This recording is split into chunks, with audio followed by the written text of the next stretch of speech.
السلام عليكم ومرحبا بكم من جديد على قناتي شيوات انصاف. معكم فرح في فيديو جديد واقتراح جديد. اليوم ان شاء الله غادي نشارك معكم كاطو كلاسي احترافي بجميع التفاصيل ديالو مع كلاصاج رخامي كيجي اكثر من رائع. تبعوا معايا الفيديو للاخر وندوزو المكونات والطريقه ونبداو على بركه الله وفرجه ممتعه.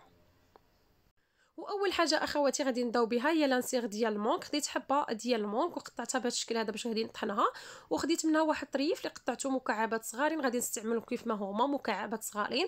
عندي هنايا 3 ديال الاوراق ديال الجيلاتين، عندي 3 المعالق كبارين ديال سكر سنيده ما يكونوش عامرين بزاف، وعندي نص كاس ديال عصير ديال الليمون. اول حاجه غادي نرطبوا الوريقات ديال الجيلاتين في الماء يكون بارد وغادي نخليوهم على جنب، وغادي ندوزو باش غادي نطحنوا المونك ديالنا.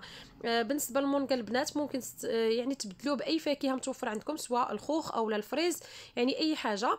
هنا غادي نضيف العصير ديال الليمون على المونك، وغادي نضيف ايضا داك السكر، وغادي نطحنهم مزيان مزيان حتى كنتحصل على بيغي بهذا الشكل هذا كيف ما غادي تشوفوا معايا اخواتي. ومن بعد غادي نفرغ هذا الخليط ديال البيغي اولا ديال المونك اللي طحنا في واحد الكاسروله، وغادي نضيف عليهم داك القطع ديال المونغ اللي قطعت مكعبات صغيورين. ومن بعد غادي نحط الكاسرونه ديالي على نار تكون متوسطه باش كنسخنوا هذا الخليط ديال المونغ. ملاحظه البنات ما طيبوش هذا المونغ هذا المونغ اكثر من القياس باش هكا ما يتبدلش ليه اللون ديالو. حنا الغرض ديالنا انه غير يسخن باش هكا نذوبوا فيه دوك الوريقات ديال الجيلاتين. هنا كيف ما كتشوفوا معايا ضفت دوك المكعبات اولا دوك القطع ديال المونغ اللي قطعت صغيورين، ومن بعد حطيت الكاسرونه ديالي على النار حتى دفى ليا الخليط ديال المونغ، وضفت ليه هنايا الوريقات ديال الجيلاتين بعد ما عصرتهم من الماء مزيان وخلطتهم مزيان حتى كيذوبوا لينا في داك الخليط ديال المونك. ومن بعد غادي ناخذ هنا واحد الاطار اللي تنكون فرشه ليه السلوفان بهذا الشكل هذا. بالنسبه للقطر ديال الاطار 18 سنتيم، ومن بعد غادي نفرغ فيه الخليط ديال المونك بهذا الشكل هذا، وغادي ندخلو المجمد تقريبا واحد 2 سوايع بين ما شد فراسو مزيان وتماسك. وندوزو في هذه المرحله هذه بعد ما كندخلو اللانسير ديالنا المجمد غادي ندوزو باش نحضروا الجينواز.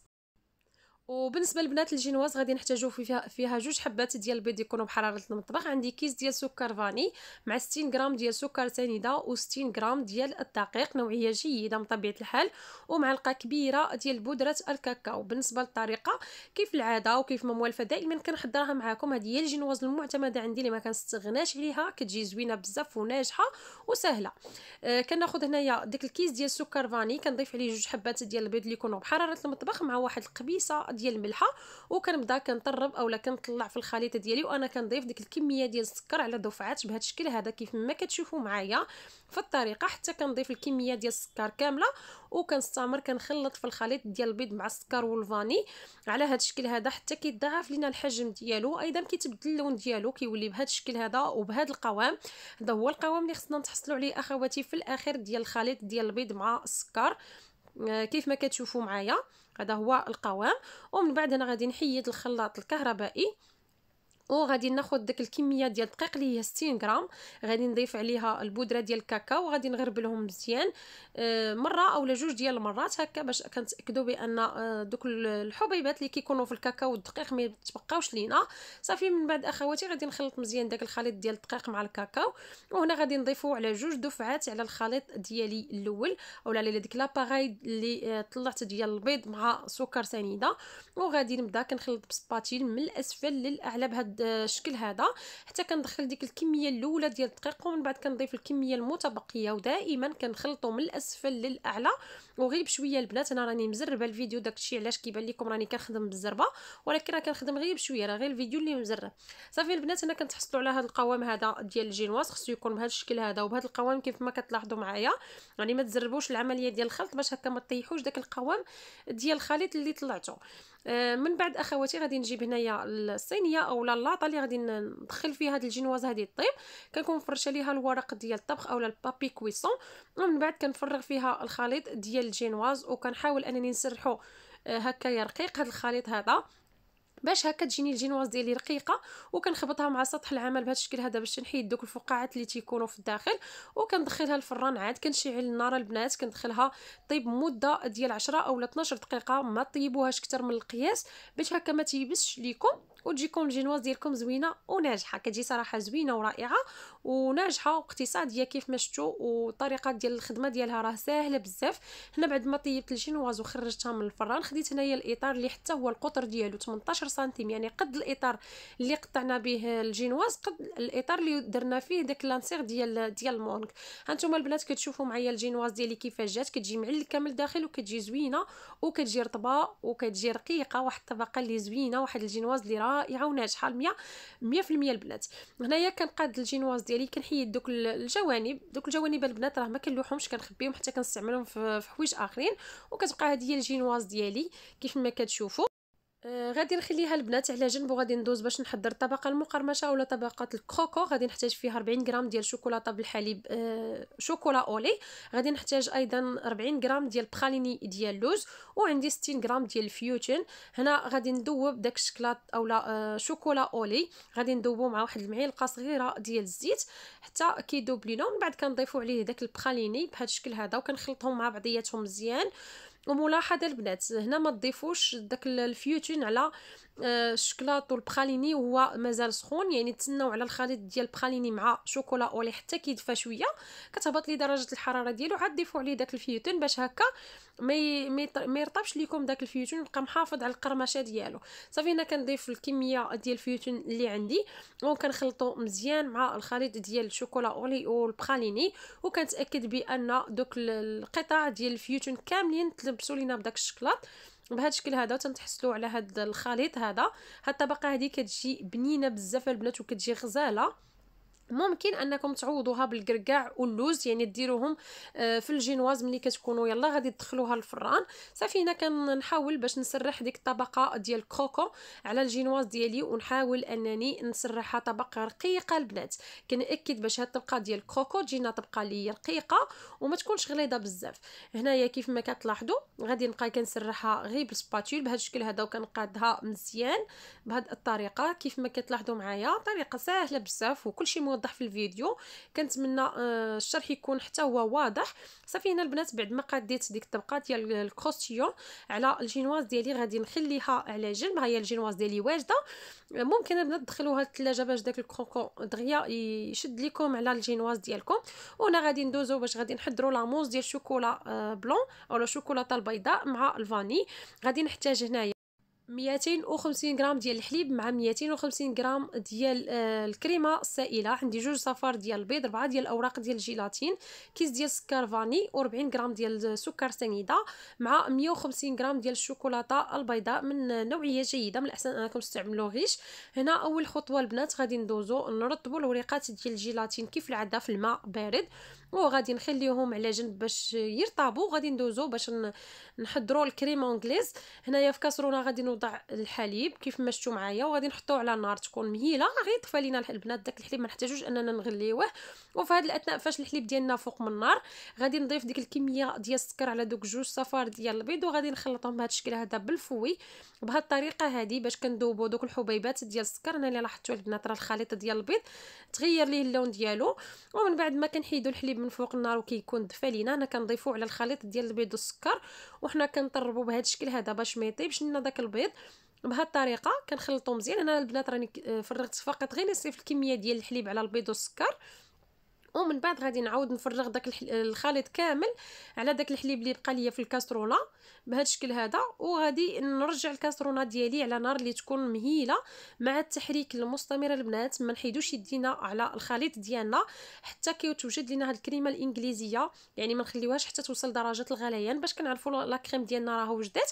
كناخذوا واحد المعلقه هكا كندوزوا عليها صبعنا الا ما تلاقاوش لنا دوك الخطوط اللي رسمنا في المعلقه صافي راه كتكون واجده. هنا كنضيف داك الكيس ديال السكر فاني وكنضيف ايضا دوك القطع ديال الشكلاط اولا ديك 150 غرام عفوا ديال الشوكولاته بيضاء، وكنضيف ايضا دوك الوريقات ديال الجيلاتين بعد ما كنعصروهم مزيان من الماء، وكنخليهم تقريبا غير واحد 4 ديال الثواني اولا 5 ديال الثواني باش هكا داك الشكلاط ياخذ ديك الحراره ديال الحليب ومن بعد البنات كنخلطوهم مزيان. انا هنا غادي نضربهم بهذا الميكسور باش كنتاكد بان الاوراق ديال الجيلاتين دابو في ديك الحراره ديال الكريمه الانجليزيه، وايضا دوك القطع ديال الشكلاط دابو.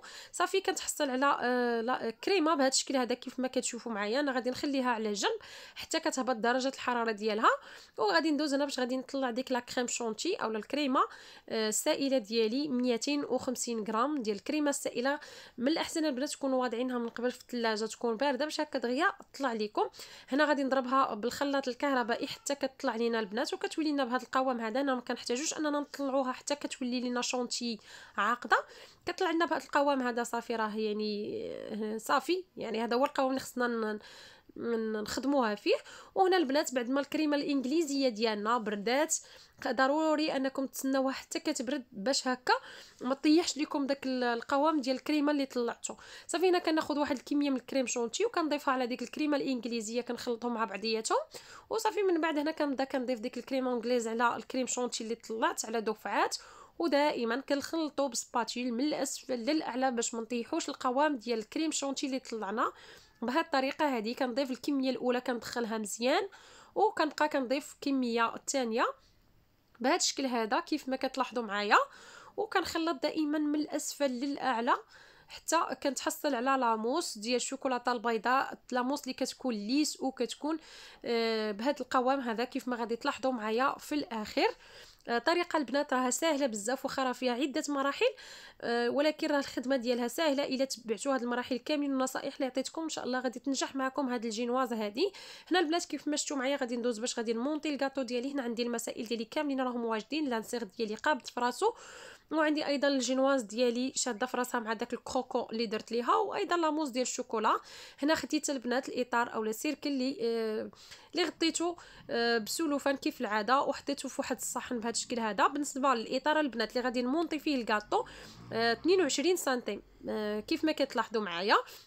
فالاطار اللي درت فيه لانسيغ والاطار اللي قطعت به الجينواز كان 18 سنتيم، واللي غادي نمونطيو فيه فغادي يكون 22 سنتيم. هنا فرغت نصف الكميه ديال لاموس في الاطار ديالي، ومن بعد حطيت داك لانسيغ ديال المونك، وغادي نفرغ الكميه المتبقيه من لاموس ديال الشوكولاته البيضاء من لانسيغ ديالي باش كيجينا داك لانسيغ في الوسط كيف ما كتلاحظوا. صافي هنا كيف ما كتشوفوا معايا بعد ما فرغت الكميه اولا النصف الثاني ديال لاموس ديال الشوكولات فوق من لانسيغ ديالي باش كيجينا داك لانسيغ في الوسط. هنا غادي ناخذ الشينواز ديالي وغادي الوجه اللي فيه الطبقه ديال الكروكو هو اللي غادي يكون ملامس للاموس ديال الشوكولاته بهذا الشكل هذا البنات. هذا هو المونتاج الاخير ديال الكاطو ديالنا. هنا كنضغط على داك الجينواز ديالي باش كتدخل في ديك لاموس، وكنقاد الجوانب بهذه الطريقه هذه كيف ما كتلاحظوا معايا بسباتول. ومن بعد البنات غادي نغطيها بواحد السلوفان غذائي وغادي ندخلها للمجمد ليله كامله باش هكا تكون جلا لينا هذا الكاطو ديالنا مزيان. وملي نديروا عليه الكلاصاج ديالنا كيتكلاصا لينا مزيان. هنا البنات الكاطو ديالي راني مونطيته بالمقلوب باش هكا يجي الوجه ديال الكاطو ديالي ليس وكيجينا مقاد. صافي كيف ما لاحظتوا غادي ندخلها للمجمد كيف قلت لكم ليله كامله. وهنا الغد ليها البنات غادي ندوز باش نحيد ليها داك الاطار باش غادي ندير لها الكلاصاج ديالي. بالنسبه للكلاصاج البنات غادي نخلي لكم في الفيديو الجاي ان شاء الله، ما بغيتش نشاركو معكم في هذا الفيديو هذا باش ما يجيناش هذا الفيديو طويل بزاف. صافي هنا كيف ما لاحظتوا الا بغيتوا تحيدوا هذا الاطار على الكاطو ديالكم الاحسن انكم تدفيو واحد الفوطه يعني تفزقوها بالماء طيب ودوزوها للجوانب اولا تستعملوا شاليمو ولا سوشوار من جنب باش هكا دغيا يتحيد لكم داك الاطار وما يخسرش لكم الشكل ديال لونطرومي ديالكم. صافي هنا البنات بعد ما حيد داك الاطار غادي ندوز باش غادي نكلاصي الكاطو ديالي. هنايا خديت كلاصاج باللون الاسود، غادي ان شاء الله نخلي لكم جميع المراحل والمقادير والمكونات ديال الكلاصاج في فيديو جاي ان شاء الله. هنايا كلاصيت غير النصف ديال الكاطو باللون الاسود والنصف الاخر كلاصيته باللون الابيض، وهنا خديت الكلاصاج باللون البرتقالي ودرت بيه خطوط. وهنا دائما كنضرب بالسوشوار بالجهه البارده البنات، ما تستعملوش الجهه السخونه باش ما تذوبش لكم لونطرومي ديالكم، كديروا السوشوار في الجهه البارده وصافي كتبقاو ديروا خطوط هكا من الكلاصاج الابيض وخطوط من الكلاصاج البرتقالي وكتضربوا بالسوشوار باش كيعطيكم هذا الشكل الرخامي. البنات الطريقه راه واضحه بزاف في الفيديو وسهل باش انكم تكلاصيو لونطرومي ديالكم بهذا الشكل هذا وكتجي رائعه بزاف شكلا ومذاقا صراحه. وهنا البنات كاضافه غادي ندير هذا الورق الذهبي بهذا الشكل هذا. غادي نزين به لونطرومي ديالي من الفوق في داخل الكلاصاج. بهذه الطريقه كنفصل به دوك الالوان ديال الكلاصاج ديالي. هانتوما كتشوفوا معايا صراحه كيعطي واحد المنظر زوين لهذا لونطرومي وكيعطي واحد التزيين اللي هو رائع بزاف. الا ما عندكمش ممكن استغناء عليه. هذا راه بنات راه الثمن ديالو مناسب، يعني تقدروا تاخذوا غير 5 دراهم راه فيها، يعني تزين لكم هكا هاد لونطرومي هادي ويبقى لكم الخير اللي تزينوا به جوج ديال لي زونطرومي اخرين. صافي اخواتي كنكمل هكا بنفس الطريقه. كنهبط داك الورق الذهبي حتى الجوانب ديال الكاطو ديالي بهذا الشكل هذا. وكيف كتشوفوا البنات اللمعه اللي في الكلاصاج نتوما غادي تبان لكم يدي كتبان فيه كلاصاج اللي هو صراحه رائع بزاف وبشكل جديد. كلاصاج خطير رخامي صراحه، التصوير ما عطاش حقه، راه جا رائع بزاف البنات. هذا الكلاصاج هذا فوق من هذا لونطرومي جا واعر. وبالنسبه لهاد لونطرومي البنات راني وجدتها كوموند لواحد السيده، ومن هذا المنبر كنقول لك اختي بصحتك وبراحتك تاكليها بالصحه والهنا ان شاء الله. وشكرا لك بزاف على الكلام الزوين اللي قلتي ليا، راه نالت الاعجاب ديالها بزاف وعجبتها بزاف. شكرا ليها وبصحتها وبراحتها. وكيبقى هذا هو الشكل النهائي البنات ديال لونطرومي اللي شاركت معكم اليوم، بلا موز ديال الشكلاط او بلانسيغ ديال المونك او كلاصاج رخامي بشكل جديد. كنتمنى انه ينال الاعجاب ديالكم. كيف العاده ما تنساونيش بالتشجيع بلايك وتعليق يكون محفز. ولا كانت هذه اول زياره لكم فمرحبا بكم والف مرحبا. ما تنساوش تشتركوا في قناتي وتضغطوا على زر الجرس باش يوصلكم جديد فيديوهاتي، وتبارطاجيو الفيديو مع احبابكم وصحابكم. وشكرا لكم بزاف على المتابعه والمسانده الطيبه ديالكم. ومن هنا غادي نودعكم ان شاء الله لفيديو قادم، اقتراح جديد. دمتم في رعايه الله والى اللقاء.